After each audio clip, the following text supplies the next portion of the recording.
Di parlare di Carbonia è una cosa oramai abbastanza semplice. Io è già 25 anni che sono qua a Carbonia. Sono arrivato da bambino ed è 20 anni che lavoro, già 16 per il conto della miniera. Gli anni, come passano, sono peggiori, sono sempre peggiori. E riguardo a questo ho idea di espatriare. Sì, espatriare come tanti altri giovani, seppure io sono già a 35 anni, ma purtroppo qua non c'è da trattenersi.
Questi che erano in queste miniere sono tutti qua. Ci vuole 3 giorni per far rivedere quelli che sono seppelliti. E forse mio marito è quello che è arrivato a 69 anni, e più. Gli altri ce n'era 56 anni, 50 anni erano già sotto. La miniera se li ha mangiati, troppo brutta era quella miniera, troppo.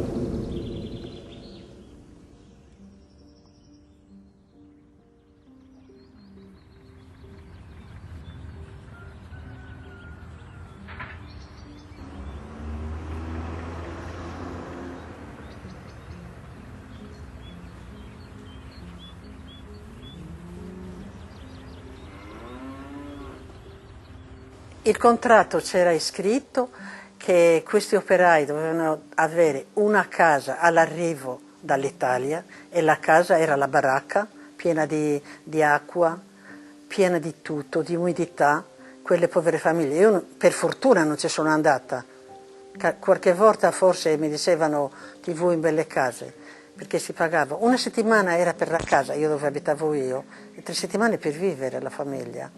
Non si scherzava, ma le altre erano buttate nelle baracche.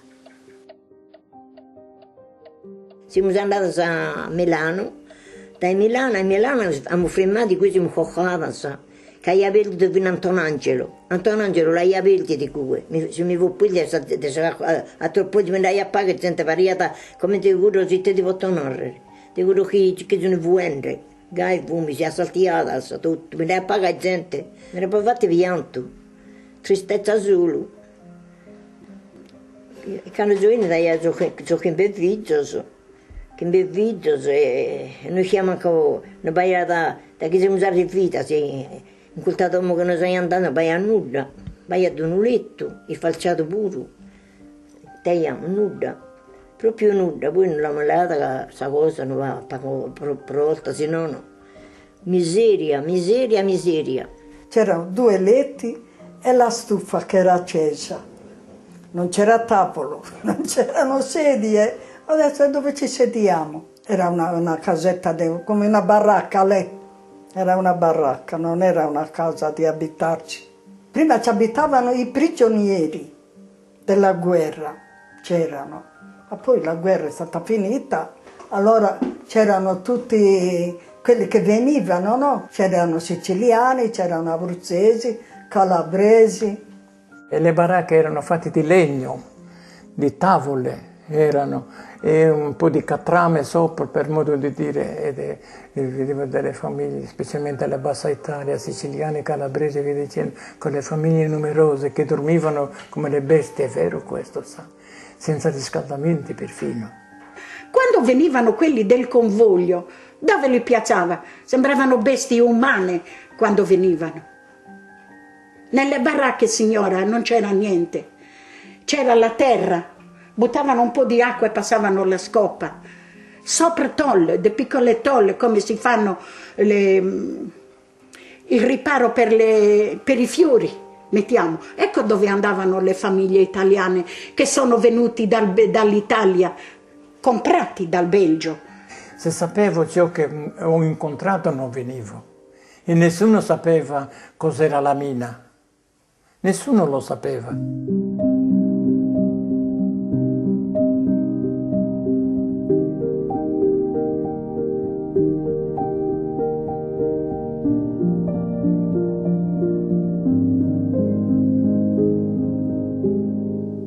Il governo italiano si è messo d'accordo con il governo belga. Il governo belga aveva troppo bisogno di questi minatori per il carbone che sapeva. Perché se ne aveva di carbone, se n'ha. Sono partite a richiesta, viaggio pagato, visita a Milano di 3 giorni a vedere se erano sani, perché ne hanno scartato da Milano anche per le vene varie cose, sono ritornati indietro. Tutti gli operai, come io e tanti altri, noi siamo venuti con una destinazione ignota. Se tutti sapevamo il lavoro pericoloso che era, nessuno andava in mina. Con un pezzo di niente. Un operaio non era calcolato da uomo, ma era calcolato come una pala, come un picco, come niente. Richiesta governativa con tutti i vantaggi che può avere una persona che parte a richiesta governativa. Ma questi vantaggi sono stati assenti, perché c'erano delle famiglie sarde, non dico il nome perché non lo posso dire, che vivevano, sembravano tombini. All'Italia andava un treno di carbone tutti i giorni da quei poveri minatori che adesso sono sottoterra. Sono tutti sottoterra, signora, no? Non ce n'è neanche uno vivo, io non trovo un minatore vivo, neanche uno.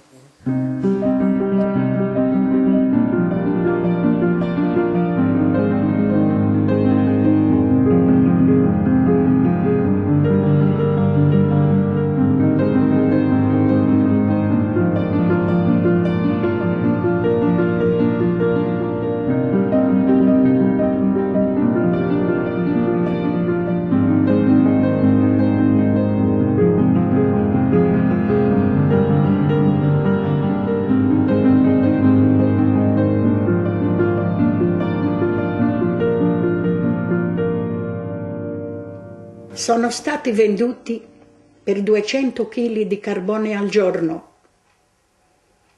e dovevano lavorare prima quello e poi il resto era la paga. Lavorava 8 ore e si domandavano di fare straordinario, rimaneva 9-10 ore per accumulare anche qualche cosa. Di notte lavorava mio marito, sempre di notte. Perché? Non lo so. Avevano messo a turno di notte e lui di giorno dormiva e la notte ha sacrificato a morte lui. Per guadagnare qualche franco di più qualche volta rischiavo la vita. Se per esempio una vena di carbone, una vena che poteva essere 200 metri lunga, 150, 50, dipendeva come era il tetto, intendiamoci. Quando facevo 8 ore veniva il purione.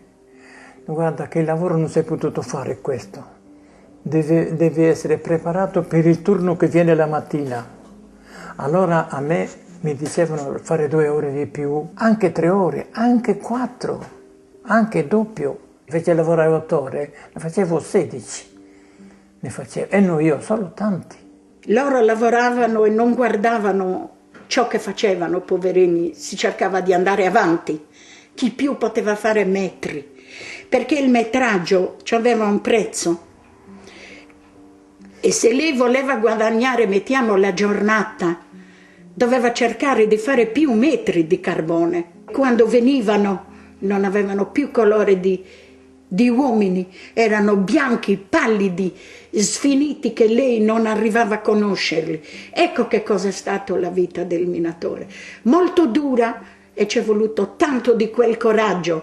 L'operaio era costretto a guadagnare 1 franco di più, a morire per guadagnare 1 franco di più.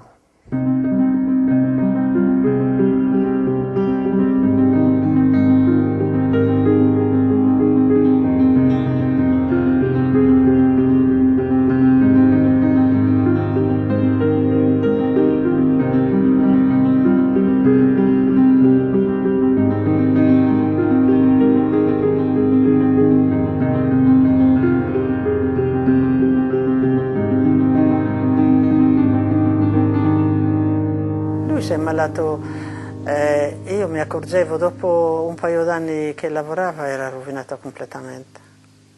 Ha continuato per 7 anni, ha lavorato, ha fatto 7 anni di miniera di là, che 9 anni e 4 mesi a Carbonia non aveva niente nei polmoni. Quando è partito, che l'hanno visitato a Milano, non facevano le mine, era con il motopico, con le macchine. E quest'uomo è venuto una mattina e ha detto: Salvatore, ha detto, ci stanno ammazzando, ha detto, non possiamo continuare questo lavoro, dobbiamo cercare l'ingegnere, ha detto, moriamo, ha detto, qui ci fanno morire. Ma mio marito non voleva che lo diceva davanti a me. Ma non me lo dicevano, non me ne ha mai detto, non mi diceva mai niente, no. Non mi era nulla, il tuo enne si trova niente e basta. Sa gente domanda io di questo paese, avete trovato, tutto, sa? Io sono raia, si sta bene. Per non dire che lui lavorava dentro questa roba. No, non mi raccontava niente del lavoro lui. Il suo giornale si leggeva su che succedeva in Belgio. Perché le miniere belghe erano brutte, cattive, franose, calde, piene di gas, c'era tutto. Lui diceva: si lavora nudo, come la mamma ci ha fatto, in mezzo all'acqua. Quando li vedevamo uscire, signora mia, si tremava come una foglia. Quando li vedevamo rientrare, si ringraziava Dio che erano rientrati.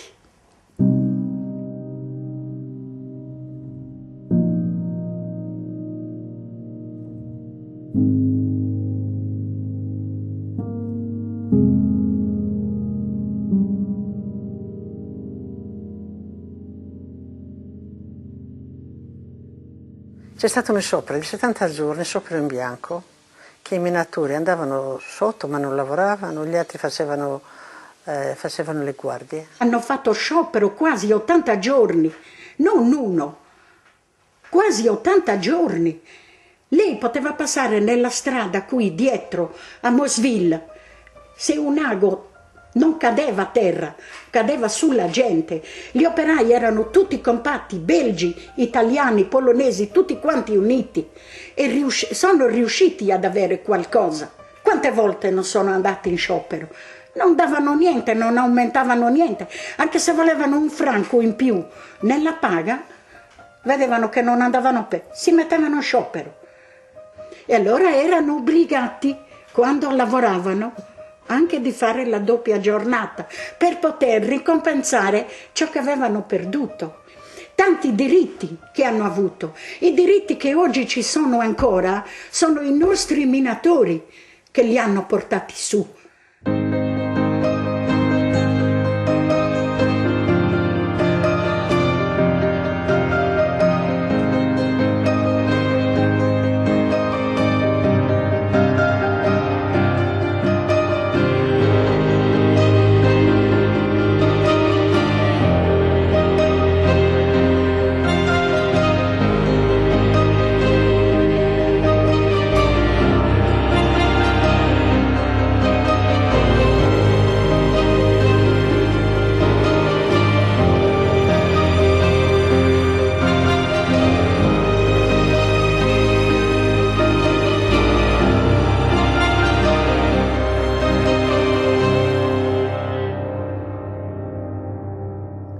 13.000-12.000 quintali di carbone al giorno in tutte e 2.000. E là non ero solo, erano centinaia e centinaia, e la maggior parte erano italiani.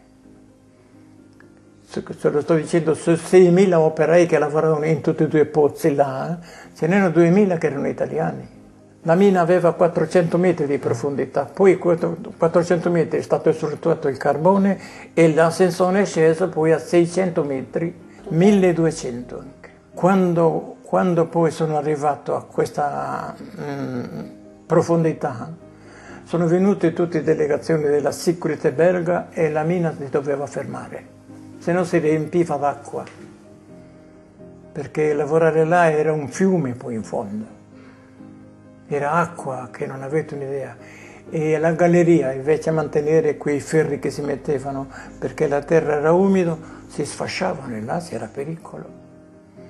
E io per uscire una volta da là ho fatto più di 100 metri con la pancia in terra, così in mezzo al fango.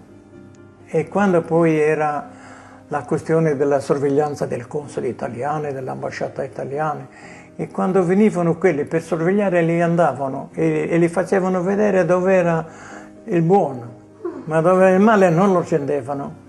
E infatti una volta io ho avuto male dall'ingegnere, ho detto perché il delegato italiano non viene con me per vedere dove lavoravano gli italiani, e per dire questo a me mi hanno punito. C'erano i sindacati, anche c'erano di quelli italiani come sindacati lo stesso, c'erano così.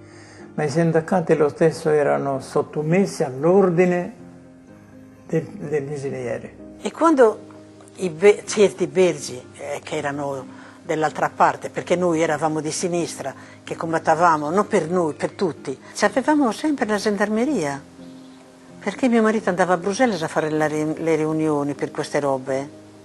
E ci hanno scoperto che mio marito andava, cercavano questo sardo in baffettini, che andava a Bruxelles, che portava questi documenti, che volevano fare questo. Non fare rivoluzione, non ne sto dicendo, calmamente, come si può cercare un diritto. E beh, ci hanno messo la gendarmeria sopra le spalle per stroncare tutto, per non fare più niente, per essere sotto i piedi di quelli italiani, di quel governo italiano. Di là era vietato protestare, di là era lavorare e basta. Andare a miniera, fare carbone e basta. Ti davano quello che ti davano, ti stai zitto.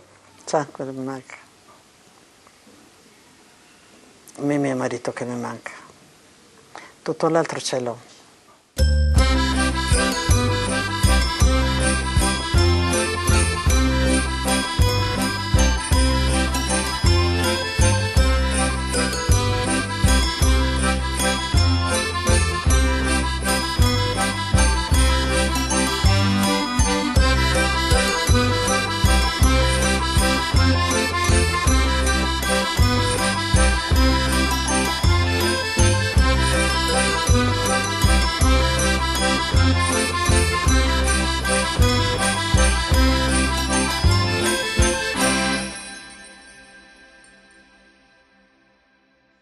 Prima mio marito non voleva che dovevamo venire in Belgio perché non le piaceva. Mio marito mi diceva che non le piaceva. È venuto due volte in vacanza così, ma no, ha detto no, dice neanche morto mi ci voglio. Pertanto è morto qui. Era 2 mesi con un tubo nella gola per l'alimentazione, non inghiotiva neanche. Però ho visto gli amici che andavo all'ospedale a trovarli, dopo morto mio marito. È una sofferenza che non si può spiegare. Si era chiuso qui, quando mangiava rovesciava tutto. Affogava, quell'uomo affogava, mamma mia. Oh. E poi l'ho portato qui, è durato 3 settimane e poi è partito. Mio marito si è ammalato dopo che c'eravamo, si è ammalato subito, era sempre pure, poi prima era un bell'uomo, visto com'era lì, e poi guardi quando è morto com'era, sembrava un uomo di 100 anni. Quello era giovane, molto giovane, ma gli altri erano più giovani di mio marito, 65, 66 così. Quando è morto 59. quei poveretti, dentro quei fili, dentro quell'ossigeno, e senza poter neanche rispondere come stai, non potevano rispondere. Forse mio marito ha fatto una morte più tranquilla, più serena. Dopo che è morto mio marito, poi sono rimasta io. Cosa è successo? Cosa è successo? Cosa è successo? Niente. Sono stata senza niente, non c'avevo proprio niente, neanche un soldo. Mi ha lasciato la casa, mi ha lasciato tutte le cose che c'avevo, mi ha lasciato tutto. Ho lasciato per venire qui. Quando io mi sono messo a condizione che lavorare nella linea è a morire, che ho lavorato 4 anni, ero solo, 4 anni da solo io ho lavorato qua, senza la moglie e via dicendo. Sono andato in Italia io, con la speranza, e durante questi 4 anni avevo avuto la possibilità di comprarmi una casa in Sardegna. Ho guadagnato franchi, però per guadagnare questi franchi, come gli dico, sono andato contro la morte, non una volta, di fare quelle ore straordinarie, doppie. Qualche franco l'ho buscato. In quel caso abbiamo comprato una casetta in Sardegna e allora mi ero deciso, me ne vado in Sardegna per vedere come sono le condizioni in Sardegna, senza dire niente a nessuno. E sono andato per rimanere in Sardegna, però ho visto che la miseria era come lo era ancora. Ho detto io non posso stare a essere sottomessi come una volta in Sardegna con quei 4 pastori che vi davano una pezza di formaggio e lavoravate una settimana. Ritornare così, no. Se vado in Sardegna ho la vergogna adesso, perché ritornare da immigrato e poi andare in Sardegna mi dicono non hai mai avuto paura, questo, quest'altro.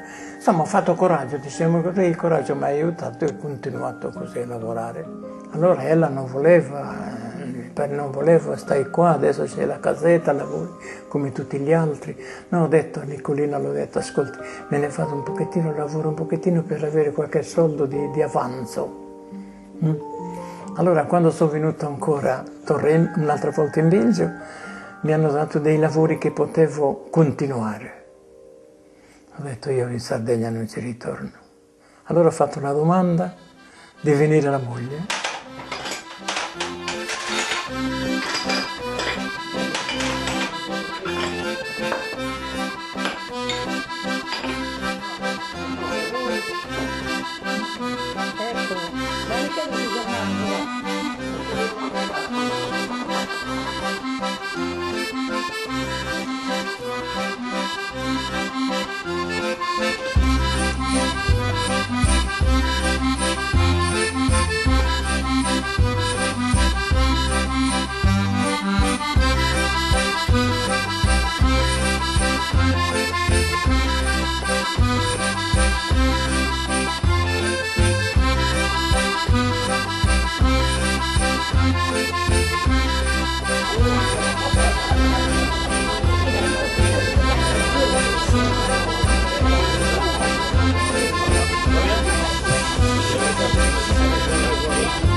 Nessuno vi guardava in faccia a quel momento, non erano in cerca di italiani, si rimproveravano macaroni.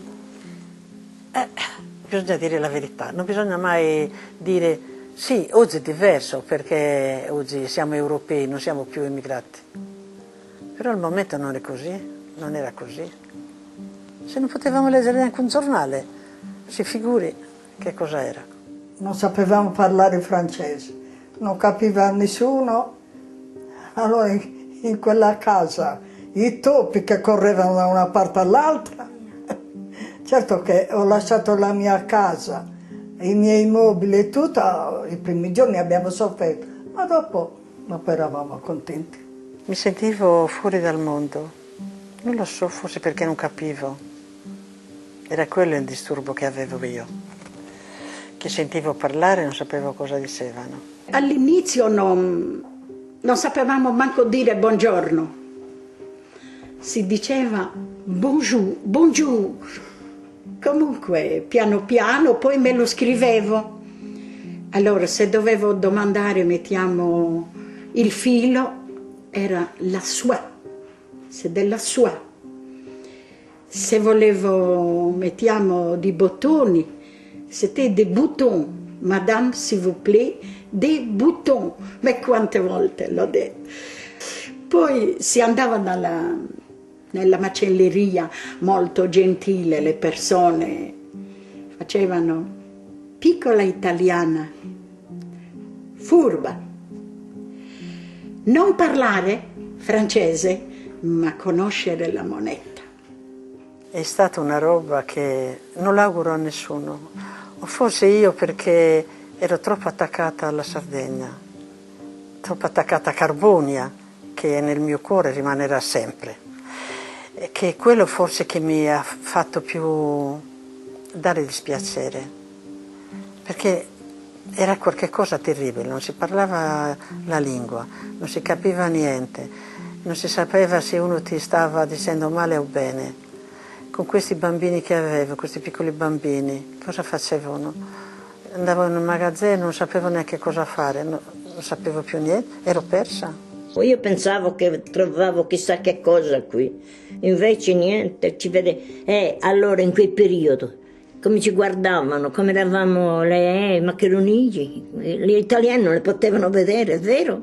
Mi ricordo sempre che una volta siamo andate io e le altre mie paesane, che c'erano tre paesane mie, e eravamo sempre assieme, ed eravamo andate a Crivet quella volta perché c'era una festa, non so.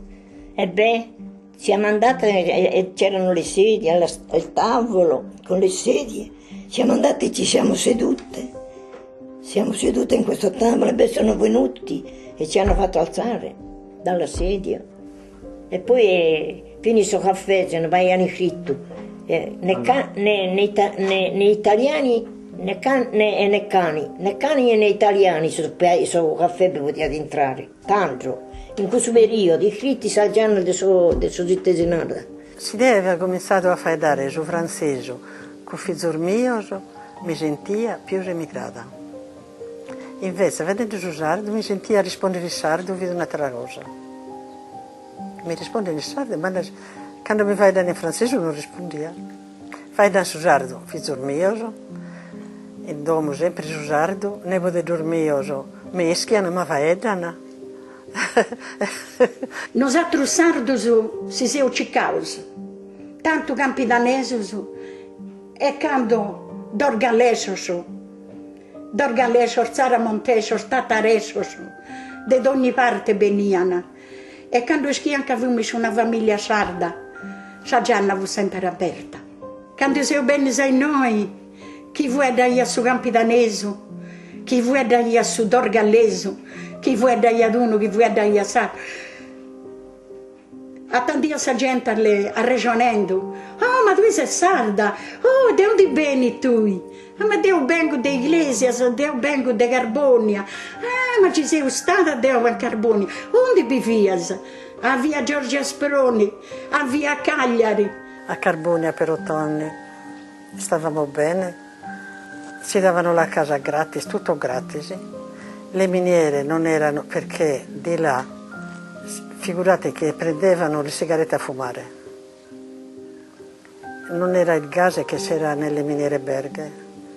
Perché è stata quella la rovina. Poteva lavorare 30 anni a Carbonia, non era stato mai che lavorare 2 o 3 anni in Belgio.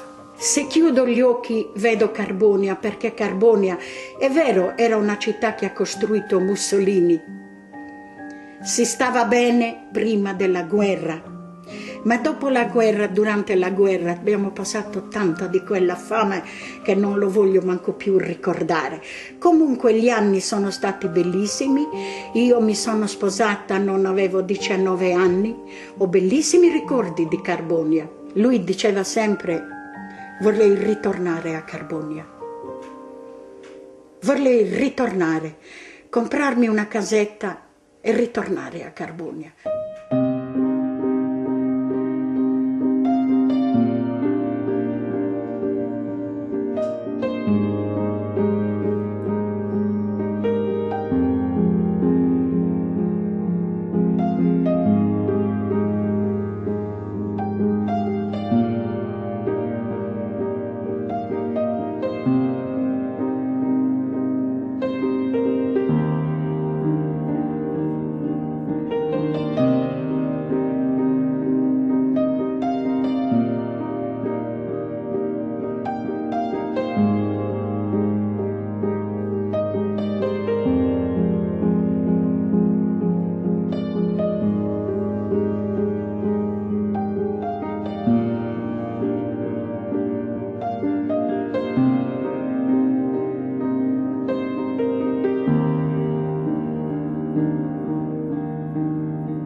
Io è già 25 anni che sono qua a Sardegna. Sono arrivato da bambino ed è 20 anni che lavoro, già 16 per il conto della miniera.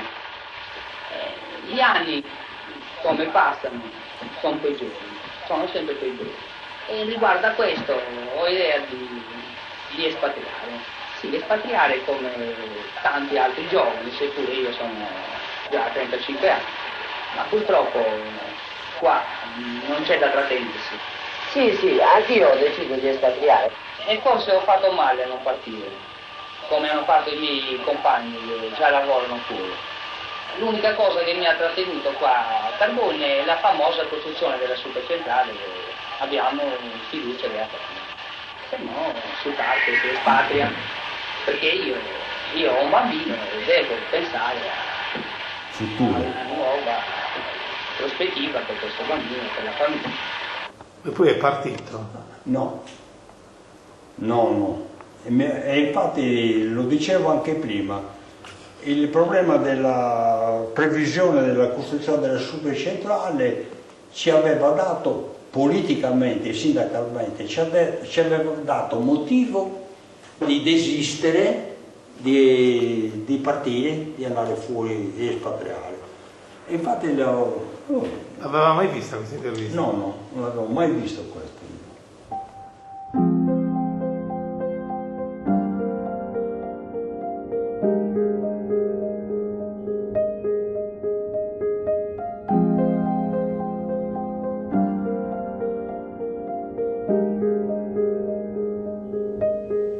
Gli era venuta l'idea una volta a mio marito di andare in Belgio, che si guadagnava di più. Io gli avevo detto, perché vuoi andare fuori? Per lavorare in miniera. Per miniera rimaniamo qui, ci accontentiamo di quello che ci danno, tanto non ci manca niente, il necessario ce l'abbiamo.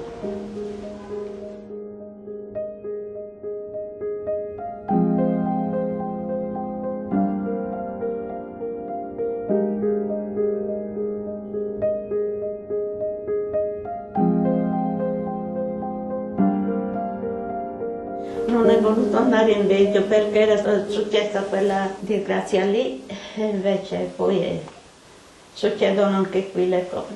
La miniera c'era il Grisone. E quest'oggi è morto il tale, e certo, ma è miniera.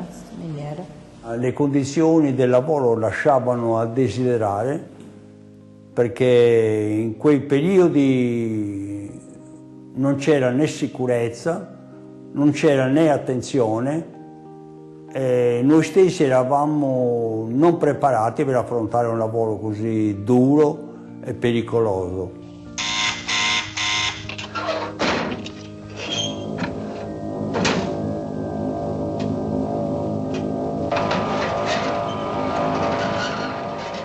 Io ero sempre agitata quando usciva da casa e quando lo vedevo era una contentezza. No? Mio marito faceva il giro della camera da letto, della camera dei bambini e diceva chissà se torna a casa. Carbogna, così tra parentesi, nel periodo del 32-33, quando era ancora a Serbario, fino all'andata mia in pensione nel 77, ha avuto 326, se non sbaglio, c'ho l'elenco, di morti in miniera, morti su frana, su questioni di sicurezza. Io avevo paura alla verità, perché ma in miniera poco sicura. Si era quasi schiavi, fare carbone e basta, in qualsiasi condizione. Perché eravamo in quelle condizioni? Perché era un regime, cioè c'era il cinema, il dopolavoro, lo spaccio, che era tutto della Carbonsarda. Eravamo schiavi di queste cose. Lavorava più del solito, lavorava a Cotimo. Lui diceva a Cotimo. in modo per guadagnare di più per la famiglia. Lei aveva bisogno di lavorare anche se non stavano bene, dovevano andare, se no la famiglia come viveva. Soldi a parte non ce n'erano perché erano così pochi quelli che ci davano, che non si arrivava a fine mese. Non mi sono mai disperata, ho cercato di andare sempre avanti perché io ero abituata a avere poco e mi accontentavo del poco, non è che... Poi si era malato. Diciamo che è la silicosi che l'ha ucciso, un edema polmonare e la silicosi. Aveva la silicosi, ma nelle miniere questa silicosi ce l'avevano quasi tutti. Me l'hanno detto i medici, l'ha ucciso la silicosi. E lui era da tanto che con questa tosse e via dicendo non respirava bene, però trascinato così anni e anni, bel po' di anni, però ultimamente poi ce l'ha fatta. Molto stanco, quasi non si poteva alzare dalla sedia. Quando si è ammalato ultimamente l'ha detto muore. Ne sentivo tanto, pensavo che a me non mi toccasse, invece...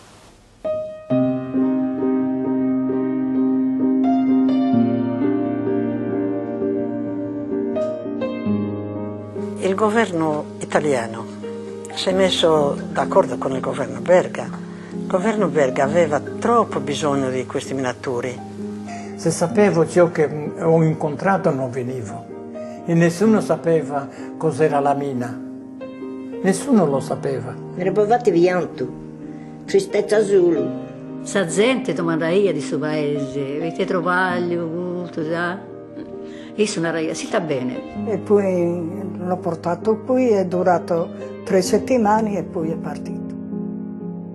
Mio marito faceva il giro della camera da letto, della camera dei bambini e diceva chissà se torna a casa. 326 se non sbaglio, c'ho l'elenco di morti in miniera, morti su frana, su questioni di sicurezza. Me l'hanno detto i medici, l'ha ucciso la silicosi. Io avevo paura alla verità, perché non ero proprio sicura. Molto stanco. Quasi non si poteva alzare dalla sedia. Aveva la silicosi, ma nelle miniere questa silicosi ce l'avevano quasi tutti.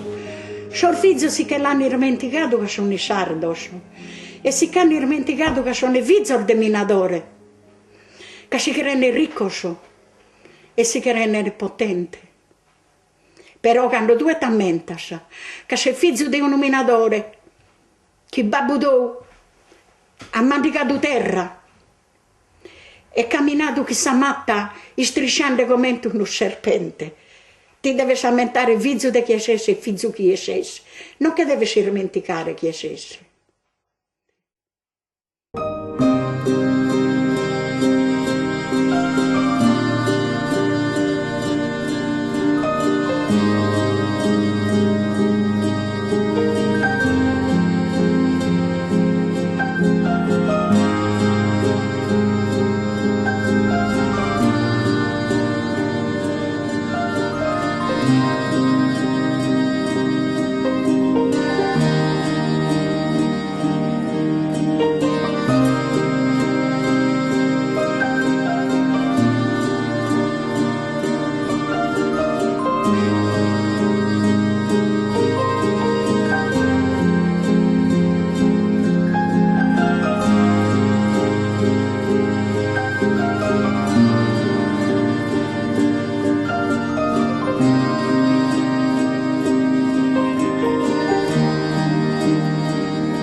Je viens d'une famille de mineurs, plusieurs générations qui ont travaillé dans la mine.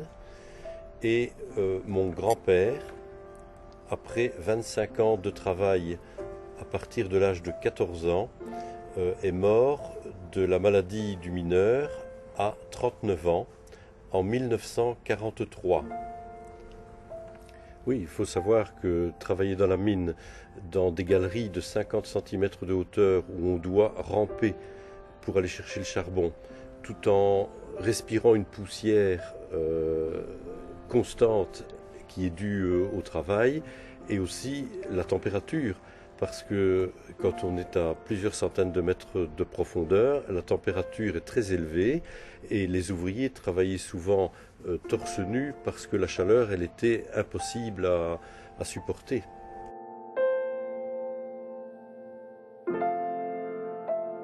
Et donc le mouvement syndical dans le Borinage est actif dès la fin du XIXe siècle, et il y a eu dans les années 20 et dans les années 1930 de grandes grèves générales où tous les puits de mine étaient arrêtés parce que les ouvriers dénonçaient le fait que pour que le patron engrange des bénéfices supplémentaires, la sécurité des mineurs soit mise en péril. Et ça, c'est donc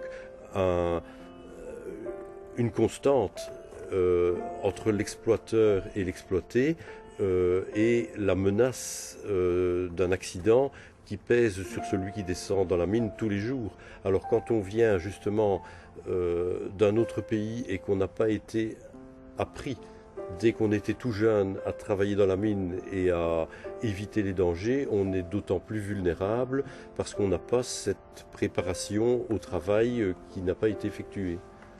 Donc en fait, il y a eu des améliorations techniques très importantes, et donc pour les mineurs belges, le travail était sans doute moins dur qu'au début du siècle, mais pour les travailleurs italiens qui n'étaient pas préparés à ce travail, qui n'étaient pas formés, c'était par contre un travail particulièrement difficile à apprendre et à digérer, parce que il y avait une productivité qui était demandée, qui était assez forte. Il y avait la poussière, il y avait les risques aussi en matière de sécurité, pour lesquels ils n'étaient pas toujours informés suffisamment, parce qu'ils ne connaissaient pas la langue ou parce qu'on n'avait pas pris le temps, en tout cas dans les années 40 surtout, de les former suffisamment.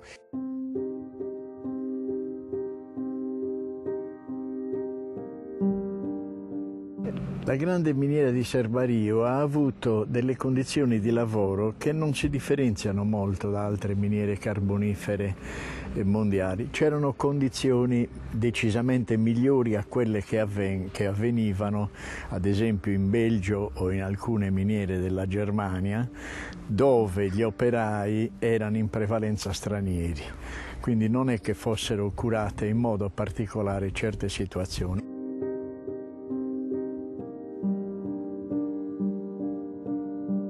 Vendu pour un sac de charbon, c'est une phrase évidemment très forte, symboliquement très forte, qui exprime le sentiment qui a été partagé par une grande majorité des travailleurs italiens venus en Belgique à partir de 1945-1946.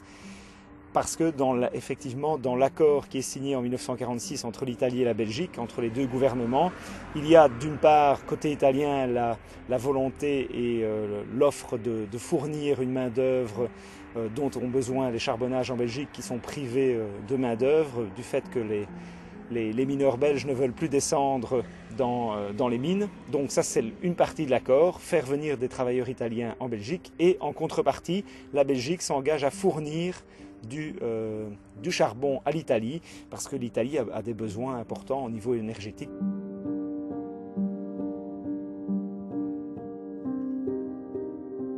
Les premières familles immigrées qui sont arrivées, je prends l'exemple de Boussu-Bois, ont été logées dans les baraquements qui avaient servi de camp de prisonniers aux soldats allemands qui avaient été capturés à la fin de la guerre et qu'on avait mis au travail dans les mines. Et quand on a libéré les soldats allemands, c'est le moment où les immigrés sont arrivés et ont occupé les baraquements de mineurs qu'on avait libérés des prisonniers allemands. Et c'est eux qui les ont habités. Souvent même, c'était des hangars métalliques en demi-cercle où il n'y avait aucune isolation et où il faisait très chaud l'été et très froid l'hiver. et il n'y avait aucune facilité au niveau propreté, au niveau sanitaire. Qui venivano costruite le case con un giardinetto, gli operai avevano una casa con il giardinetto fuori, cosa che ad esempio in Francia, in Belgio se lo sognavano, tutte incamerate che erano state utilizzate in precedenza per i prigionieri di guerra.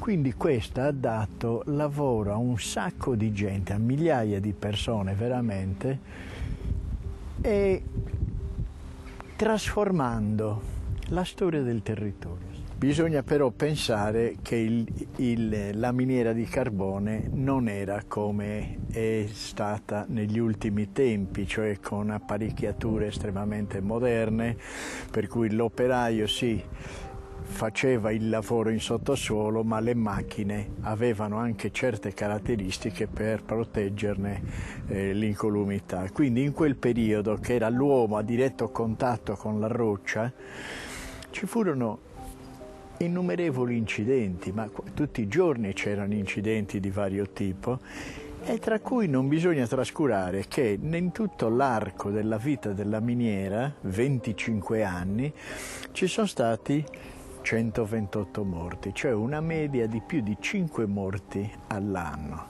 E se vogliamo, all'interno del bacino carbonifero, dell'intero bacino carbonifero, ci sono stati numerosissimi morti, sono 370 morti, oltre globalmente nelle varie miniere, in un periodo abbastanza limitato rispetto alle miniere metallifere che sono andate avanti per oltre 150 anni. Disons que on connaît surtout Marcinelle parce que pour vous c'est un symbole, étant donné qu'il y a eu une majorité de mineurs d'origine italienne qui ont été tués dans cette catastrophe. Mais vous devez savoir que par exemple dans le Borinage, dans le 4e quart du 19e siècle, donc entre 1875 et 1900, plus de 2000 mineurs belges sont morts dans les mines du Borinage. Et donc la catastrophe de Marcinelle, c'est une catastrophe parmi des dizaines et des dizaines de catastrophes minières qui ont eu lieu dans notre pays. Alors vous connaissez celle-là parce que vous avez été directement marqué dans votre chair et dans votre famille, mais ce sont des conditions qui existaient depuis des dizaines d'années et des milliers de mineurs borins belges sont morts dans les mêmes conditions. Et il y a eu aussi dans la région ici, il y avait des conditions de travail particulières, puisque effectivement l'exploitation était difficile parce que les veines de charbon, sans rentrer dans des détails techniques, étaient particulièrement tortueuses ou particulièrement difficiles d'accès. Donc le travail était déjà difficile, ce sont des mines aussi très grisoteuses, donc c'est ce fameux gaz dont tous les mineurs redoutaient l'existence parce qu'il pouvait provoquer des explosions. Il y a eu notamment au début des années 50, ici à Ouham en 1953, il y a eu une catastrophe où 10 mineurs italiens sont décédés. On parle beaucoup de Marcinelle, mais là c'était déjà une catastrophe qui avait suscité beaucoup d'émoi ici dans la région et aussi en Italie, et c'était lié justement à ces conditions d'exploitation difficiles et dangereuses. La stampa non sempre riportava ciò che succedeva negli incidenti. Perlomeno erano solo alcuni giornali che riportavano questi eventi, altri passava in silenzio. Passava in silenzio, non quasi uomo a perdere. Par rapport, alors, on peut se poser aussi la question, est-ce que les travailleurs italiens, voire les travailleurs étrangers ont réagi par rapport à ces conditions difficiles? Certes, ils ont dû le faire d'un point de vue individuel, mais aussi il y a eu des tentatives au niveau collectif de réagir. Il faut préciser qu'il était interdit à tout travailleur italien arrivant en Belgique d'exercer un quelconque mandat politique ou de professer, disons, des idées politiques. Ça, c'était clairement interdit pour les travailleurs italiens, et c'était défendu aussi par certains partis politiques italiens à l'époque. On est aussi, encore une fois, dans l'atmosphère de la guerre froide, donc il est clair que beaucoup de travailleurs, certains travailleurs italiens venaient aussi de régions où ils avaient connu dans leur jeunesse le syndicalisme, l'action militante démocratique avant l'arrivée du fascisme. Donc il y avait des militants, là, des anciens militants, qui étaient prêts à se réengager. Au début, ils ne pouvaient pas le faire, et puis après, ils ont intégré le rang des partis politiques belges ou des syndicats belges qui leur ont fait une place progressive dans la vie politique et sociale en Belgique. Donc il y a eu des campagnes de presse en Italie, ou des débats parlementaires sur le manque de sécurité dans les mines belges. Il y a eu des enquêtes ou des délégations de parlementaires italiens qui sont venus en Belgique visiter les mines. Alors bon, évidemment, peut-être que dans certains cas, ces enquêtes n'ont pas été menées de la meilleure manière qui soit et n'ont pas révélé la véritable réalité du travail dans les mines. Mais globalement, il faut se rendre compte aussi que pour l'Italie, à cette époque, en tout cas jusqu'au début des années 50, l'Italie n'avait pas intérêt non plus à voir ses relations avec la Belgique se détériorer, parce que l'Italie était un pays qui avait été vaincu durant la Seconde Guerre mondiale, qui était parmi les vaincus, qui était parmi les opposants à la Belgique. Donc l'Italie devait aussi regagner une crédibilité au niveau diplomatique international, donc elle devait donner des gages de sa bonne volonté, et donc sans doute que dans les premières années, la diplomatie italienne a jugé, vu le contexte de l'époque, on rentre aussi dans la guerre froide, donc vous voyez, il y a beaucoup de facteurs qui interviennent, qui expliquent qu'on n'a peut-être pas dénoncé de manière aussi vigoureuse ce qui méritait de l'être.